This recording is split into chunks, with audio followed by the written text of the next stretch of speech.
Vamos a comenzar con la sesión de preguntas y respuestas. Vamos a comentar sobre cómo llevar mindfulness al aula. Ya conocéis a los ponentes porque os han presentado talleres y sesiones. Tenemos por un lado a María Domínguez, que es maestra en educación primaria e infantil, y a Denko Mesa, que es docente en educación secundaria. Primero comenzaremos con preguntas que habíais planteado vosotros y después dejamos abierto a las preguntas que dé tiempo del público, ¿vale? Para comenzar, a María le preguntaban qué puede aportar el mindfulness a los niños y a la educación en este momento social. Bueno, buenas tardes a todos. Sí, pues ahora mismo estamos en un momento social. Yo creo que todos presos de la agitación, del movimiento, del cambio, del ir hacia afuera, de la rapidez. Y yo creo que el mindfulness, una de las grandes claves que aporta es ese parar para sentir, ese fluir con nuestra naturaleza, con nuestro ser, con nuestra esencia, reconectarnos con eso.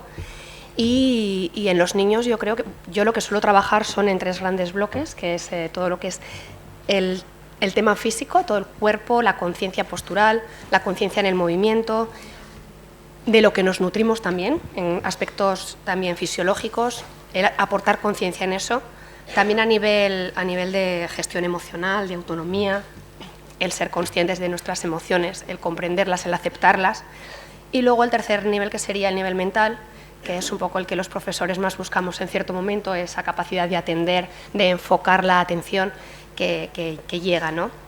Eso por un lado en los niños. Y en la educación, en el sistema educativo en este momento, yo creo que el mindfulness, una de las cosas que más puede aportar, veo yo, es una trascendencia. Aparte de que estamos, tanto los profesores como los alumnos, vamos un poco asfixiados con el currículum que tenemos ahora mismo, yo creo que esa trascendencia, y me quiero explicar un poco también, porque escuché a César Bona en una ponencia que dijo que durante toda la infantil y la primaria estamos aprendiendo cosas sobre, por ejemplo, nuestro cuerpo, sobre los músculos, sobre nuestros aparatos, el aparato digestivo, el aparato respiratorio, pero luego de una cifra, cuando llegamos a la adolescencia, que no ha quedado nada sentido. Me refiero a que hay un montón de problemas de bulimia, de anorexia, de no sabemos escuchar nuestro cuerpo, no sabemos interpretar los mensajes que nos da. O sea, son contenidos, aprendemos en el colegio unos contenidos que se quedan en el nivel, unos conceptos que se quedan muy a nivel mental, pero necesitamos esa trascendencia de llevarlos hacia adentro, de saber interpretarlos y de saber ponerlos en práctica. Entonces yo creo que esa trascendencia para mí es algo que sí que puede aportarnos el mindfulness en este momento. Para Denko ahora, nos preguntaban, bueno, nos han comentado que están aprendiendo un montón de conocimientos durante el congreso, etcétera, pero en algunos momentos se plantean, cuando vuelvan ellos el lunes a su clase, a su aula, se preguntan cuál es el primer paso, ¿no? De todo esto que estamos viendo, ¿con qué empezamos? Yo creo que lo que estamos aprendiendo en el congreso es a darle importancia a la experiencia, ¿no? Y estamos aquí aprendiendo, o sea, abriéndonos a recibir conocimientos, estrategias, dinámicas, proyectos educativos de diferentes fuentes, ¿no? Pero me quedo con que a nivel personal, o sea, confío en que eso sea así, a todos nos lleve a esa experiencia, ¿no? Si eso lo entendemos, pero de verdad, significa que realmente lo que queremos es practicarlo, ¿no? Es como si dijéramos la comprensión digamos, del gran regalo que nos está haciendo ahora mismo ese estado de la presencia, como yo lo llamo, mindfulness, ¿no? Si comprendemos la relevancia que tiene esto, ¿no? Para esa educación social que le preguntaban a María, ¿no? O sea, claro, educar es tener la capacidad de acompañar al otro para que tenga una formación integral de la persona, ¿no? Lo hablamos en el taller y en otros, ¿no? Entonces, si eso lo comprendemos, vámonos de aquí con las ganas de practicarlo. Entonces, si nos disponemos así con corazón, con humildad, con generosidad, ¿no? Recibiendo diferentes estrategias, recursos, luego va a ser la práctica la que nos va a llegar a ese conocimiento, ¿no? Entonces, yo insisto en que tenemos que entender, incluso a nivel cognitivo, lo que estamos experimentando, ¿no? Y luego entregarnos a que sea la propia experiencia la que dé la respuesta a, digamos, lo que la mente piensa sobre la práctica, ¿no? Y no es así. Si entramos en ese terreno, es bancarrota, ¿no? O sea, por experiencia personal hay que tener paciencia en esto, levantar, digamos, el amor a mindfulness, a la presencia en las aulas y en los proyectos educativos, implica que nos pongamos a ello, pero casi sin pretenderlo, ¿no? Porque cuando no lo pretendes, pero estás como muy enchufada y muy conectada con ello, el ello se hace, ¿no? Algo así es lo que me sale compartir, ¿no? Perfecto. Otra pregunta que nos planteaban es ¿con qué dificultades podríamos encontrarnos a la hora de implementar el mindfulness dentro del sistema educativo español? Pues dificultades, pues todas, ¿no? Porque, a ver, vamos a ser positivos también, pero es algo que está comenzando ahora, que nosotros somos innovadores, somos valientes, somos los protagonistas, los que estamos ahora mismo pues intentando poner nuestro granito de arena para pues un poco transformar lo que es la educación y la sociedad. Realmente los protagonistas son nuestros niños, pero como decías tú, nuestros niños nos tienen que aprender a nosotros. Nosotros tenemos que tener esa formación, con lo cual una de las dificultades que a lo mejor se plantearían sería esa formación al profesorado, que muchos se están ahora formando y lo están demandando. Estamos todos en ello. Entonces, pues ante las dificultades, como tú decías, es esa experiencia, es ese perder el miedo, desde el corazón, desde tu centro, hacer con ellos, permitir escuchar a los niños, porque ellos muchas veces te dan la respuesta correcta y te van guiando sobre cómo lo tienes que hacer y por dónde enfocar las cosas, y pues seguir ahí, ¿no? En estos congresos, dándonos entre todos, aportando ideas, uniendo, la unión hace la fuerza. Y yo creo que entre todos, aunque haya cierta dificultad a la hora de aplicarlo o de llevarlo más profundamente en el currículum, yo creo que podemos. Perfecto. No sé si, Denko, ¿quieres añadir algo más? Sí, está apuntando. No hay dificultades, ¿no? Yo aquí apelaría a la psicología positiva, ¿no?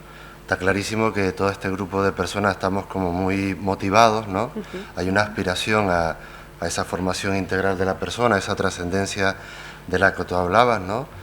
De abordar los distintos niveles del ser. Eso a los docentes nos enamora, o sea, porque estamos ahí, ¿no? Entonces, nosotros sí que tenemos la capacidad de cambiar la palabra dificultad por estupendo, es un recurso de aprendizaje, ¿no? Somos pedagogos de la conciencia. Entonces, ¿qué podemos hacer, digamos, ante la realidad del sistema educativo? Que se nos siga oyendo. ¿Cómo? Desde la presencia, ya sea en nuestros claustros, en comisiones de coordinación pedagógica, en reuniones con la familia, en reuniones con nosotros mismos, ir a la calidad de lo que se está moviendo más que a la cantidad. Eso realmente no es preocupante para mí. Ya, por ejemplo, hay un texto muy antiguo de Oriente, dice, cuando una ola se levanta, pues 10.000 que la siguen, ¿no? Bueno, este es el segundo congreso. En mi caso personal compartía que estoy como alegre, ¿no? De decir, ay, qué bien, ¿no? De con respecto al primer congreso, que yo también participé, ahora yo sí veo un cambio, ¿no? Se está como destilando, ¿no? Lo que estamos realmente moviendo y cada vez estamos más finos, ¿no? Entonces, ¿qué hay que decirle al sistema educativo que lo formamos todos? Pues que no estaría mal plantearnos quizá meter dos competencias nuevas, ¿no? No sé si en la península se llaman también, ¿no? Las claves o las bases, ¿no? Bueno, ¿y por qué no empezamos a hablar de una competencia emocional en los currículos? O competencia de la conciencia o espiritual, sin que eso tenga un matiz religioso. Nos entra personal. Pues que se oiga, ¿no? Y a ver si llega, o sea, bueno, no hay dificultades, es mirar como esa especie de esfinge y traspasarla. ¿Cómo? Desde la convicción de que no es que lo podamos hacer, es que ya lo estamos haciendo. Justo a ese respecto nos preguntaban si podríamos hablar de incluir el mindfulness dentro del currículum educativo español. Un poco viendo lo que has comentado, me imagino tu opinión. Mi opinión personal es que, claro, habría que también enamorar, perdona María, No, sí. a los docentes. Por ejemplo, yo me podría encargar de revolucionar a mi departamento de lengua, ¿no? Y decirles, como somos especialistas en el currículo de lengua, ¿no? ¿Por qué no le miramos los criterios de evaluación a ver si hay algo que suene a mindfulness, técnicas de atención, presencia, como lo queramos llamar? Y crear, en Canarias se llama situaciones de aprendizaje, ¿no? Pues crear eso, unidades de programación en las que incluso lo que estamos haciendo sea evaluable desde, en este caso, el currículo de lengua. Y poquito a poco, pues eso, enamorar al claustro y que vaya, no incluyéndolo, es que igual está. Entonces, como cada cual se supone que somos especialistas del propio currículum, hombre, si me preguntan el de biología yo no tengo ni idea, pero se podría trabajar, ¿no? Para que ver que, o sea, esta filosofía, esta pedagogía de la conciencia ya está ahí en los currículos, ¿no? Entonces, habría que escudriñar un poquito y soltar la parte normativa y ir a lo que nos interesa. Yo creo que ya está ahí, ¿no? Pero hay que atreverse, ¿no? A crearlo, ¿no? Sí. Pero claro, si no le metemos creatividad, parte lúdica, ¿no? A lo que estamos haciendo, pues claro, entonces vamos a automatizar esto y entonces mindfulness moriría, ¿no? Pero está bastante vivo, ¿eh? O sea que... Sí, yo sin tener una actitud derrotista, en esa dificultad sí que me refería a esa unión que hace la fuerza, pues enamorar a nuestros compañeros, porque yo creo que, permíteme otra vez la palabra dificultad, yo con lo que me he encontrado muchas veces es pues con cómo hacerme escuchar en mi claustro, el que es verdad que la gente está muy receptiva y ahora mismo es fácil y estamos en ello, ¿no? Entonces, a partir de esas inseguridades que pueden surgirte como individuo, como profesora, el avanzar en ellas, el mensaje de ir hacia adelante, de que lo estamos haciendo bien, que decíamos antes, es verdad que poco a poco vamos viendo cómo cada año se va refinando pues todo lo que estamos haciendo entre todos. Y pues por supuesto un mensaje de ánimo de que sí que se puede hacer, de que podemos hacer algo bonito entre todos, por cambiar un poco, por hacer que la educación sea más plena, más consciente. Bueno, no sé si por el público tenéis alguna pregunta. Quería preguntaros a ambos, ¿qué es para vosotros una educadora o un educador consciente? Para mí un educador consciente es aquel que cuando entra en el aula ha dejado fuera todo lo que son tus temas emocionales, tus temas de ego, y estás en el momento que estás para los niños, para tus alumnos, para poder dar de ti, para que ellos te aprendan a ti, no lo que tú dices, en tu centro, y puedas transmitir desde ahí, más de lo que tú estás enseñando, desde dónde lo estás enseñando, desde tu presencia, desde tu sentir, desde el corazón, ¿no? Que muchas veces la mente nos confunde, muchas veces, casi siempre vamos y enfocamos las cosas desde la mente, pues para mí sería un poco el enfocar más desde el sentir, más desde mi presencia, desde mi ser. Un ser humano que acompaña a otros y que está tan receptivo que realmente aprende lo que enseña. Y me gusta mucho la pregunta, que es una reflexión interesante para todos nosotros, ¿no? Yo no sé si comparten el amor que yo le tengo a Sócrates, ¿no? y a su método, ¿no? El método mayéutico, ¿no? Mayeusis es ayudar al otro a que encuentre su propia luz, con todo lo que eso significa. Entonces, claro, ¿qué hacía el Sócrates? Que era un máquina, ¿no? Era el famoso yo solo sé que no sé nada, ¿no? Es decir, era tan amoroso con su discípulo, su alumnado, ¿no? Que hacía a través del diálogo, ¿no? Y dio un acompañamiento consciente que el propio alumnado redescubriera que esa verdad estaba en lo más profundo de su ser, ¿no? Y que luego Platón, que es su uno de sus principales herederos, habló del famoso conocer es recordar, ¿no? Claro, por ejemplo, la palabra mindfulness, así, traduciéndola muy rápido, si nos vamos al origen, en este caso de las tradiciones contemplativas como el budismo, está en el Satipatthana. Sati es recordar. Dice, ¿qué es lo que hay que recordar? Pues, mi amor, lo que tú verdaderamente eres, ¿no?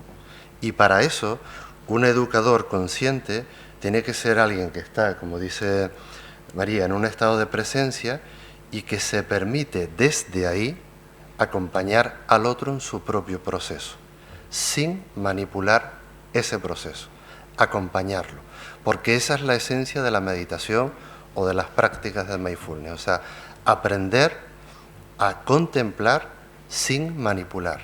Eso es clave en el proceso de enseñanza y aprendizaje desde mi humilde punto de vista. Sí, sobre todo también la escucha, que has dicho tú también antes, que muchas veces pecamos los profesores de querer decir, de querer enseñar, de querer ser nosotros los que seamos los guías, y muchas veces nos olvidamos de esa escucha activa y de que ellos son también maestros, ¿no? De esa humildad para aprender de ellos. Sí, también para ambos, quizá especialmente no conozco la especialidad de María, pero ¿qué función tiene el lenguaje? Como filólogo. Claro, te preguntaría, ¿qué lenguaje, no? Si el lenguaje es la capacidad humana, ¿no? Pero hay una capacidad comunicativa también, ¿no? El lenguaje sería esa capacidad de intercambiar la experiencia. Hay lenguaje animal, lenguaje de la flor, lenguaje de las estrellas, lenguaje humano, ¿no? ¿Cuál fue la pregunta? ¿Qué importancia tiene el lenguaje? Dijiste. Función. Vamos a ver, yo parto de que el lenguaje nos crea, el lenguaje nos construye. Desde ese punto de vista, no estoy hablando de comunicación, estoy hablando de lenguaje. Vale. Entonces, ¿qué función para vosotros, es una pregunta para ambos, tiene el lenguaje en ese educador consciente o educadora consciente? Vale, acabo mi intervención, María, y te paso. Perfecto. Te voy a responder con un sutra del budismo, ¿no? La conciencia no es el lenguaje. Turbado por las palabras, caes en el abismo de la duda.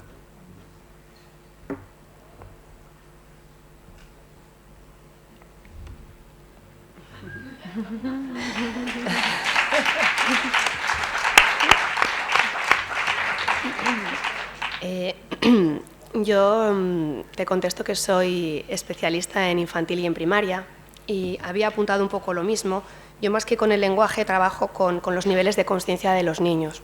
Sobre todo en mi especialidad, en mi etapa, utilizo mucho el lenguaje simbólico, porque sé que el mindfulness tiene conceptos muy abstractos, como lo que es la atención, la concentración, el estar relajado, lo que es la quietud, lo que es la aceptación.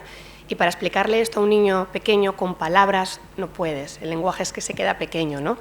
Entonces, a través del lenguaje simbólico, de muchos juguetes, de ese juego, de ese dar de cuenta, explicarle llegando al subconsciente, no tanto a un nivel lógico-racional y explicándoselo todo minuciosamente, sino dejando que él sea el que, pues a través de los dibujos, a través trabajo un poco más con ese nivel de conciencia, dependiendo de en el que esté, ¿no? Más en el mítico, más en el mágico. No sé si hemos podido... Bueno, como ya prácticamente es la hora, vamos a terminar esta sesión de preguntas y respuestas y enseguida comenzará la conferencia magistral. Muchas gracias.